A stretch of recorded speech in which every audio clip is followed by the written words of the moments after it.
Welcome to Business Class. I'm Steve Ekstrom from Learn Tourism, a nonprofit academy dedicated to advancing the tourism industry through innovative training and sustainable practices. Our mission? To empower travel professionals and communities with the knowledge they need to create meaningful, authentic, and sustainable tourism experiences. Ready to join us on this journey? Visit learntourism.org and start making a difference today.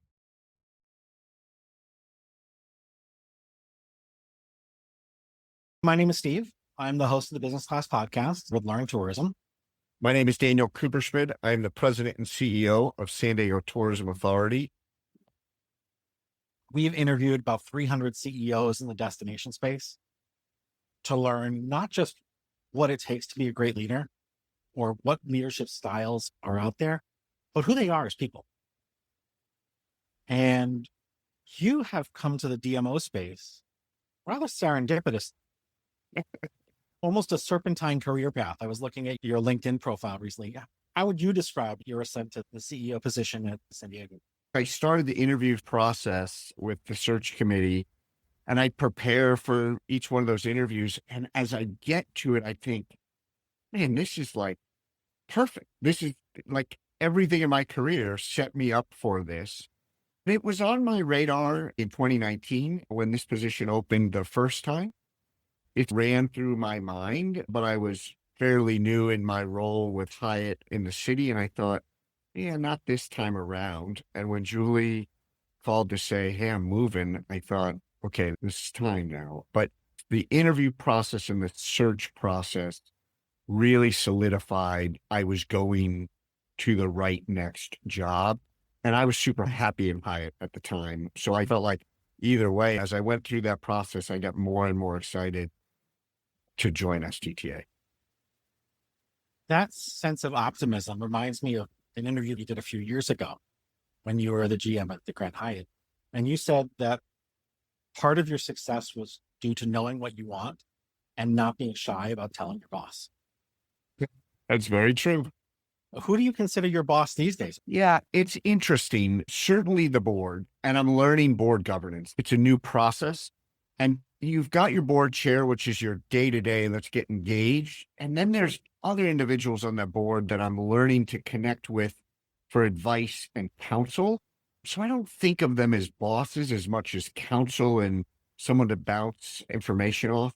What's interesting, when you leave corporate America that has very clear guideposts and guardrails, and all of a sudden you're leading an organization and there's a little less of that, you start to search for, okay, I know I could do that, but who do I talk to make sure I'm going the right way? It's been really enlightening and fun to have the ability to move the ship a little bit more than I was able to in the past.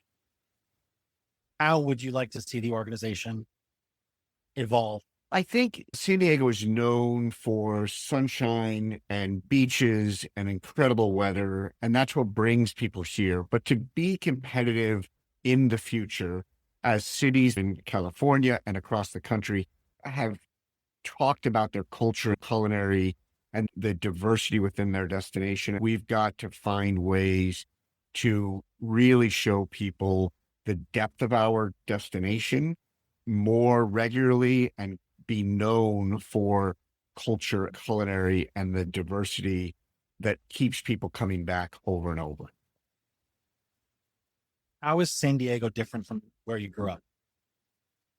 Oh, it's very different. I grew up in Massachusetts, way out in the country, rolling hills, not necessarily great weather, winter 6 months a year and humidity the other 6 months. But it was an incredible place to grow up. When you're on the East Coast, there's an intensity that's a little bit different than San Diego. San Diego has a great vibe of sort of relaxed and let's do it together. There's a great sense of that with a lot of diplomacy here in San Diego, which is amazing for me to enjoy. How would you like your teams to describe you?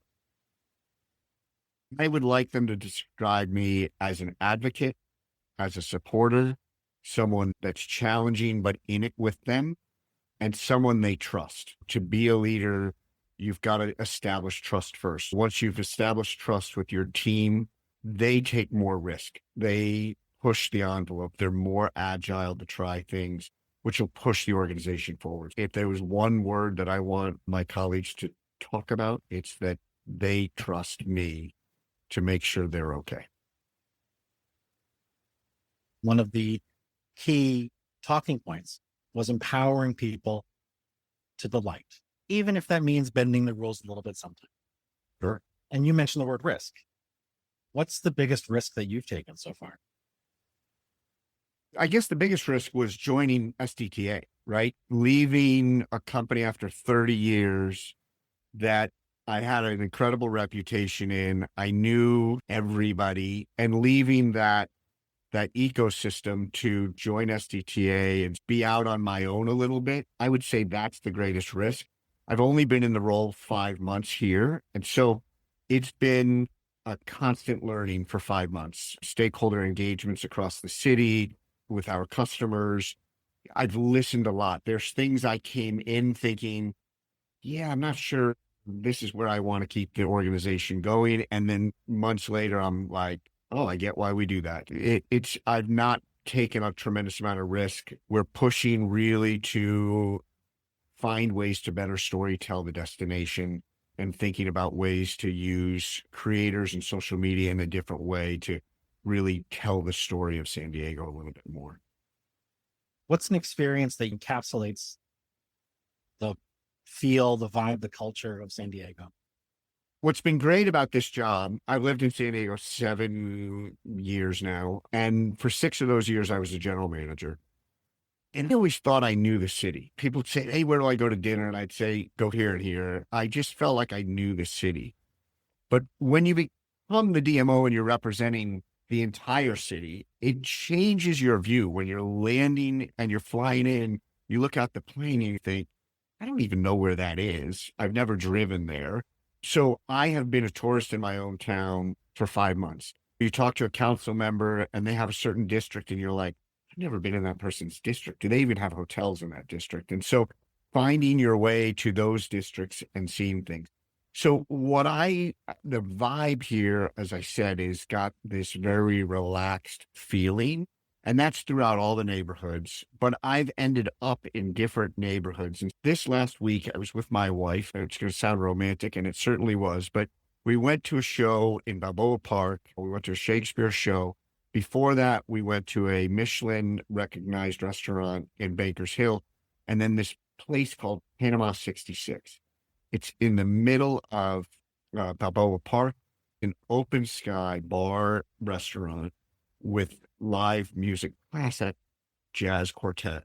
Sitting there, I felt this is urban, world class, and I didn't even know it was there. And for years, I've lived in the city. It was 3 miles from my front door. I tell you all of that because that's the depth of the destination. While I lived here for 6 years and knew all the great restaurants there's thought, I didn't get to some of these other gems that are right there. They're not hard to find, but they're really unique. I don't know if that answers the question, but that's the feeling I get when I'm in San Diego. What's been your favorite vacation that you've taken so far? That's a tough one. I would say we were in Spain to pick up my daughter 2 years ago. She had done a study abroad, and we decided to do the holidays with her and bring her home with us. And we have not done a tremendous amount of international travel as a family. This was first European vacation for the entire family. We met her in Barcelona, and we get there and we sit down and we're eating patatas bravas. And I said, how amazing is this? Do you love it? And she says, yeah, but I can't wait to go home. I thought, are you kidding me? We did Barcelona, we did Madrid. We were there for about 12 days. It was the first time the family had experienced new things together that were completely different than the United States. We were out late, we were having cocktails. There was an amazing connection over that 10 days together that was world-class and a great experience for us. Travel is in many ways, I think, about learning. We're learning about new places, new people, new foods, new music, new art, vistas. What's something you would like to learn in the coming year? As in terms of traveling places, I'd like to learn more about. Something you'd like to learn more about. Doesn't have to be travel or work related. Since I've been in the role, I've been very engaged with US travel and the work Jeff Freeman's doing there. I didn't understand before what happened above a destination, whether that be Visit California, Brand USA, or US Travel, and how those organizations work together as an ecosystem to support a destination like San Diego and travel all. Learning what those organizations do and how to plug in for me would be really great to understand the bigger picture of tourism in general terms. We've been really closely working since I've been in this role with Visit California. And I think, gosh, if I knew what I knew today as a general manager, how much more plugged in I would have been with all of the organizations, including SDTA. And I was the chair of SDTA. So I would say it's really learning more of what those major organizations are doing to support San Diego and how to take advantage of it.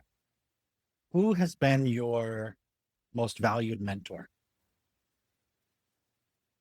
I had a number of really amazing mentors, and unfortunately, some of them retire over time. You stay plugged in, but then you evolve. But I think the one that comes to mind most is a gentleman by the name of Tim Lindgren.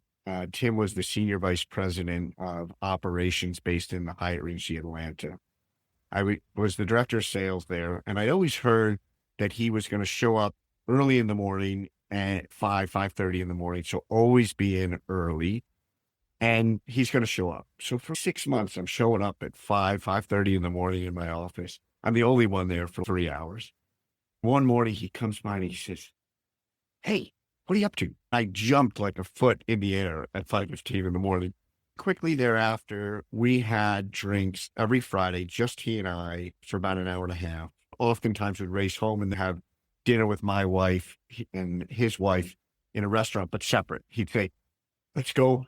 We'll sit down, have another drink, and then we'll be with our families." Tim was a super senior guy at that point and taught me everything about running hotels, how to work in a community. He always said, when someone calls and asks for a favor in the city, you say yes. Doesn't matter what they ask is, you say yes. And I continued that through the rest of my career. I was always the hotel where you would call and I'd find out a way to make it happen. And I think that set me up really well when I came to San Diego to get engaged with the city. It was human resources issues. It was moves. He's the first person that said, you should go be a general manager and this is how you should do that. And you could be totally transparent with him and he would advise and guide. And it was amazing. When did you realize you wanted to work in hospitality and tourism? It was my mom's fault.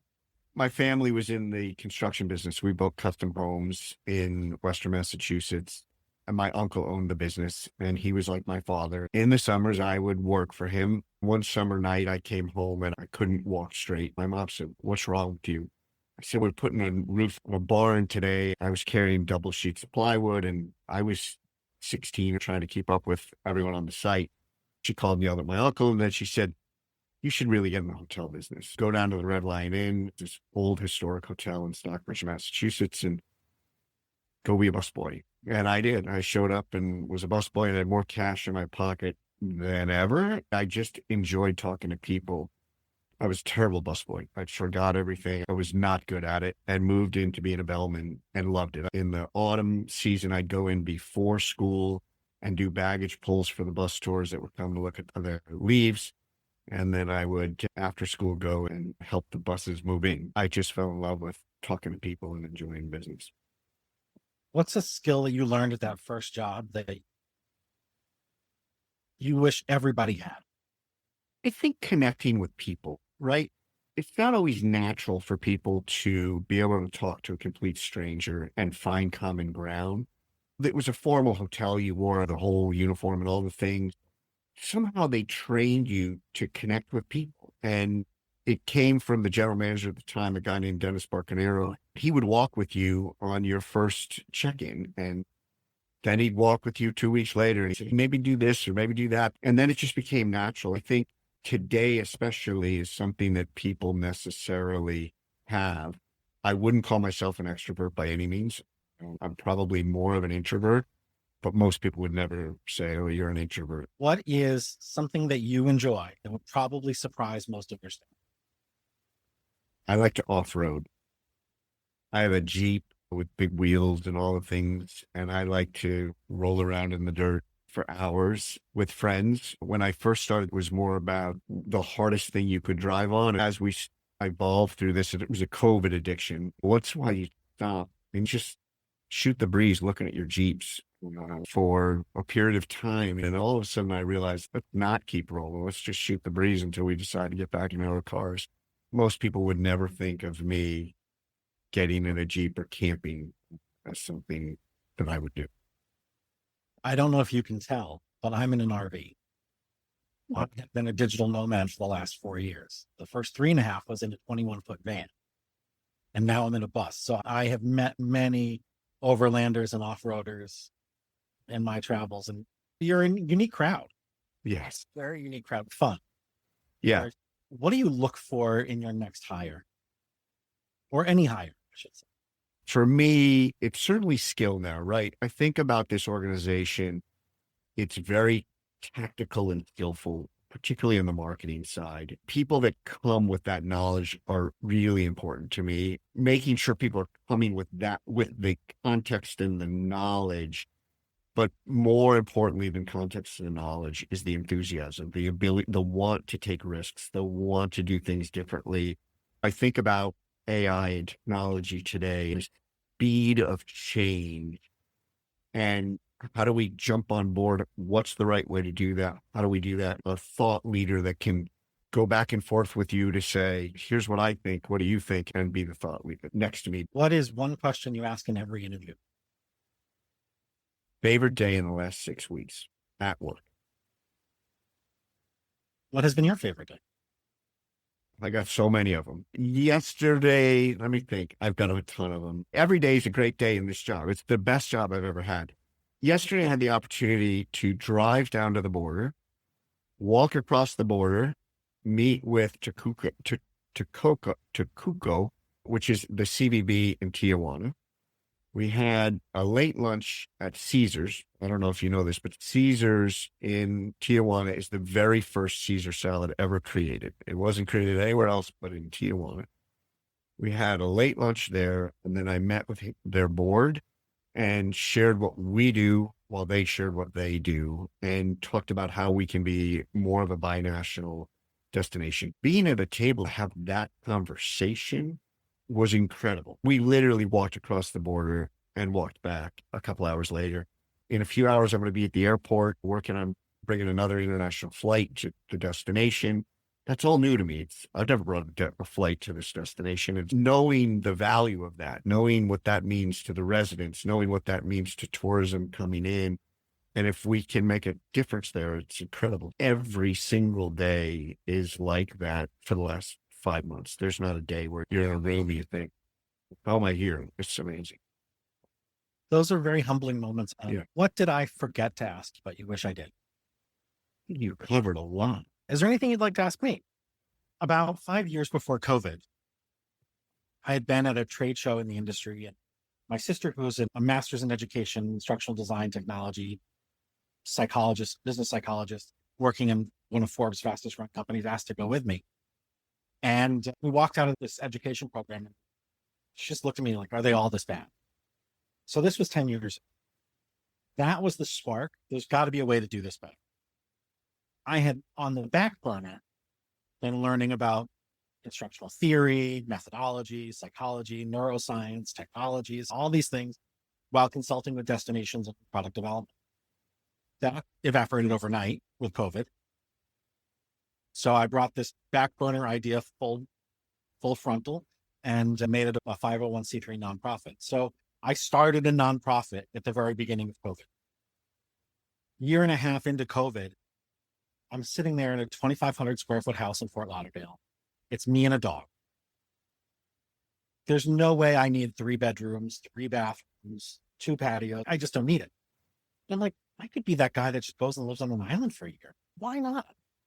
So as I was preparing to sell my house, I figured I would take a little road trip and visit some people that I'd met through work and tourism for a couple months and then go skedaddle to an island of the Caribbean.